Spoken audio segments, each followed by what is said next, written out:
Hello mga ka-real, share ko lang ito no, first time kong magpalagay ng ganito. At first talagang natakot ako no at akala ko napakasakit pero hindi naman pala. Nasakit lang siya sa una kapag itutusok siya pero after nun ay wala na.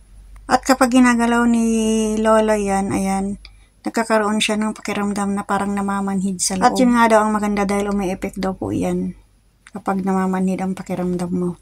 Na-share ko kasi kay Lola na ilang araw nang masakit ang tuhod ko. Tamang-tama naman nadala niya ang mga gamit niya sa acupuncture. So ayan, sabi niya try natin ito. Simula kasi sumakit ito nung nakipaglaro ako sa aking alaga ng badminton. Dahil ilang beses akong natumba kakahabol ko sa shuttlecock.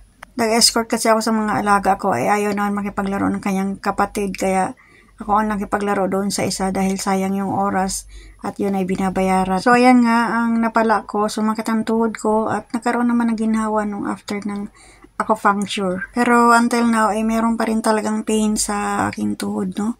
Siguro ay sign na rin talaga ito ng aging. Kailangan ko na siguro na mag-aware sa aking mga kinakain. So ayan guys, share ko lang ito no, na ito palang acupuncture, hindi naman pala talaga gaanong masakit.